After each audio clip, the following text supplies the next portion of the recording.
Coucou les gars, j'espère que vous allez tous magnifiquement bien. Au cas où si c'est la première fois que vous regardez ma vidéo, vous ne le savez sûrement pas. Je m'appelle Louvaine, je suis en 6e année de médecine. Dans ma fac, la 6e année se déroule comme ça, donc c'est un mois stage, un mois cours. Ça c'est seulement pendant le premier semestre. Ensuite, pendant le deuxième semestre, donc à partir de janvier, on a seulement une alternance stage, rien du tout. Enfin, révision, les stages sont obligatoires, j'irai dans tous mes stages. Donc aujourd'hui on est samedi, la semaine est déjà terminée et je vais vous dire tout ce qui s'est passé durant la semaine. Cette semaine j'ai mis 11 nouveaux cours de cardio à apprendre. Alors je tiens quand même à préciser, je dis 11 nouveaux cours mais c'est des cours que j'ai déjà vus soit en 4e ou en 5e année.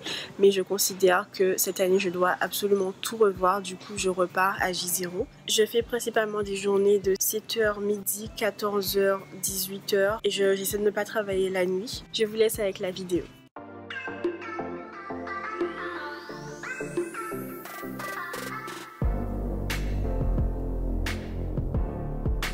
Du coup là il est 16h51, je viens de terminer syndrome coronaire aigu.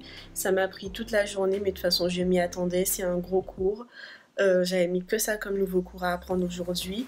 Là maintenant je vais faire J7 pour AVC, donc c'est un cours que j'ai fait la semaine dernière. Je vais faire une batterie de QCM sur ecni.fr, c'est une prépa en ligne que j'utilise pour m'entraîner. Et après avoir fait la batterie de QCM sur ECNI, je vais relire la fiche qui est dans mon bouquin. Je vais essayer de terminer la vidéo de la semaine dernière et voir si je peux vous la poster aujourd'hui. Voilà, c'est tout pour moi.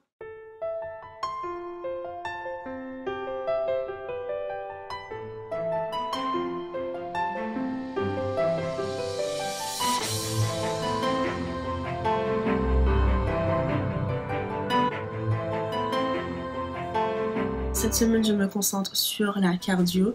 Hier, j'ai fait syndrome coronarien aigu. Le matin, je me concentre sur de nouveaux cours, donc des J1, des J0, pardon. Et l'après-midi, je me concentre sur les J antérieurs, donc les J1, les J7, les J30, les J50, etc. Et je fais principalement des QCM avec des retours de cours pour pouvoir rentrer plus dans les détails. Je ne vais pas en cours mais je compte aller dans toutes les confs. J'ai vraiment essayé d'aller au cours au début mais ça ne marche pas pour moi, donc ça sert à rien que je me force, autant que je reste à la maison, que j'apprenne.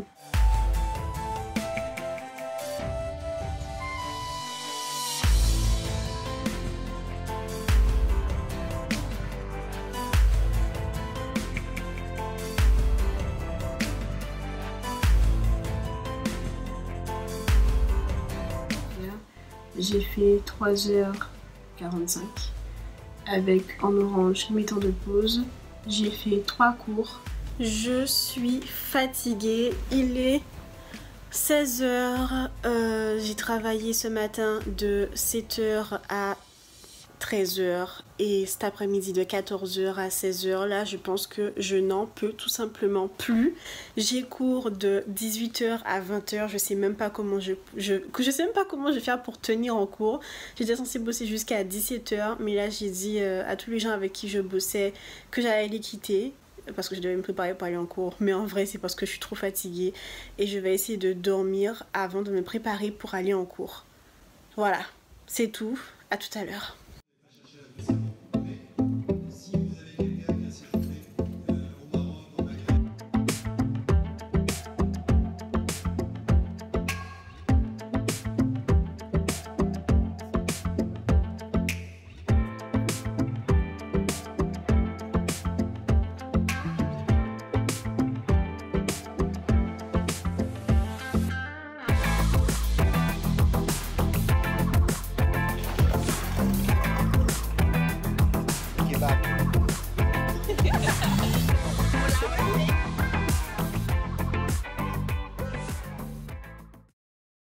À ma tête de déterré, vous pouvez comprendre que je suis fatiguée. Je suis fatiguée. Il est 8h du matin. Ça fait pas longtemps que j'ai commencé. Je me suis pas réveillée à l'heure qu'il fallait. Et ça fait 14 minutes que j'ai commencé. Donc voilà. Là, je suis en train de faire fibrillation atriale. C'est un cours de cardio. De toute façon, je fais de la cardio toute la semaine. C'est parti. Alors...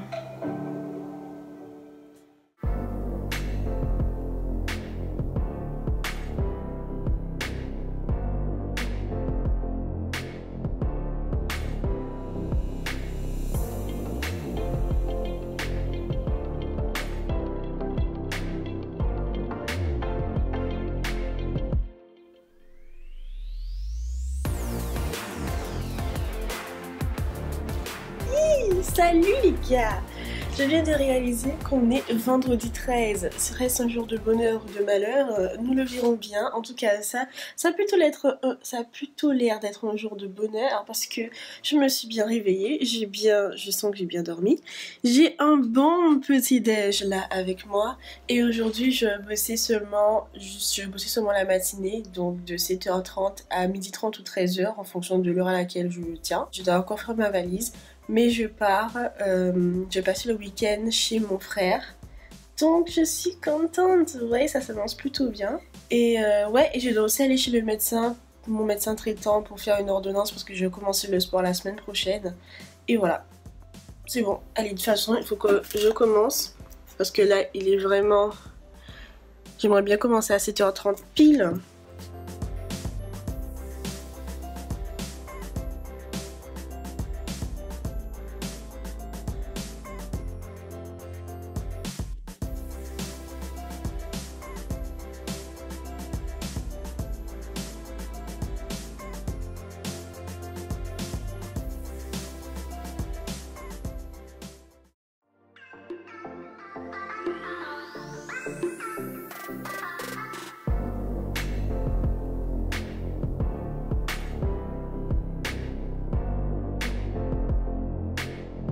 Je crois que je suis un peu en retard. Mais bon, quitte à être en retard, autant être en retard jusqu'au bout.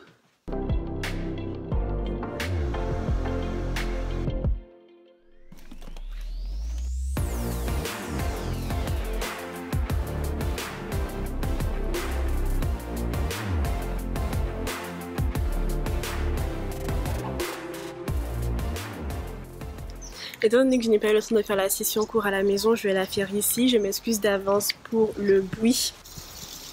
Ce bruit-là. Je vais voir ce que je peux faire au montage, mais bon, je promets rien. Donc, précision. Ceci sera un cas clinique de cardiologie. Et, naturellement, je ne vous fais pas de cours. Donc, vos cours, c'est la référence. Il est possible que je dise des erreurs parce qu'il essaie de restituer mes connaissances. Donc, je n'ai pas le bouquin en face de moi. Voilà. Je vous raconte une petite histoire. Donc c'est Richard qui dîne à table avec sa femme et Richard a subitement une douleur à ce niveau. Il a une douleur à ce niveau. En gros, c'est une douleur qui est constrictive, une douleur qui ne passe pas. 1 minute, 5 minutes, 10 minutes, 20 minutes et la douleur est toujours là. En plus, il vient se rajouter des coups de courant, des fourmillements dans son épaule et dans sa mâchoire. Et puis là, sa femme lui dit non mais là ça va pas, là il faut vraiment faire quelque chose, c'est pas normal, je sais pas exactement ce que tu as, je sais plus s'il faut s'alarmer pour ça ou pas, mais un truc qui est sûr c'est que c'est pas normal, il faut s'alarmer pour ça. Si vous voyez quelqu'un qui a des douleurs qui durent plus de 20 minutes et qui sont vraiment précordial avec des irradiations dans l'épaule et la mâchoire, il faut s'alarmer, il faut appeler le SAMU. Donc ça, même si elle sait pas exactement c'est quoi, sa femme appelle le SAMU parce qu'elle sent que c'est potentiellement urgent. On va dire que Richard habite à Marseille et que il est pas loin d'un très bon hôpital. Les SAMU profitent du voyage pour l'examiner, ils lui font un ECG en urgence et en fait ils voient qu'effectivement ce patient, il a son ECG n'est pas normal. À votre avis, il a quoi ce patient déjà de 1 et qu'est-ce que vous attendez à avoir à l'ECG? Donc, ce patient a des sus-décalages ST dans les territoires inférieurs, c'est-à-dire en D2, D3, AVF et des sous-décalages. Donc j'ai dit sus-décalage avant et là sous-décalage en miroir en D1, AVL. Donc là je pense que tout le monde a trouvé. Oui, ce patient, il est en train de faire un infarctus du myocarde. Vous donnez un antalgique à ce patient pour le calmer parce qu'il a vraiment très mal et vous l'emmenez aux urgences en urgence.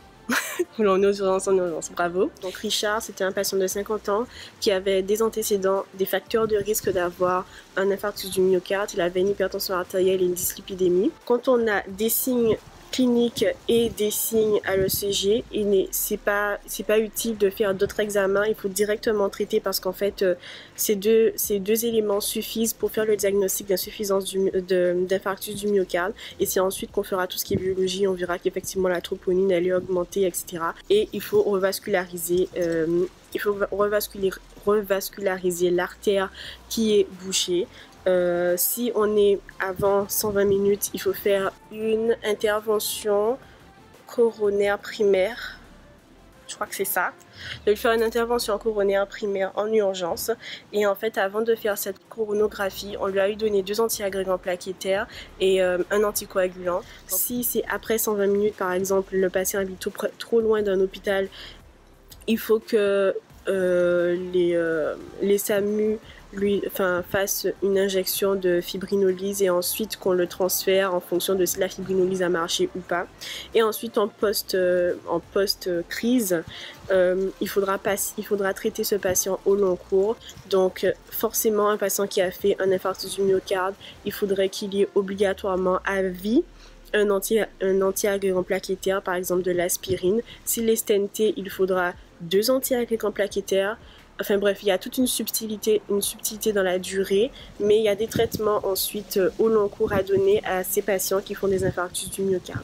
Donc voilà, naturellement j'ai pas tout dit et et j'ai pas aussi énuméré toutes les complications, mais je pense que je vais m'arrêter là parce que ça fait déjà un bon petit moment que je parle. Je vous souhaite à tous de passer une bonne semaine et je vous dis à la prochaine dans le prochain vlog. Bisous! Il y a du bruit. En tout cas, j'espère que vous avez passé une bonne journée.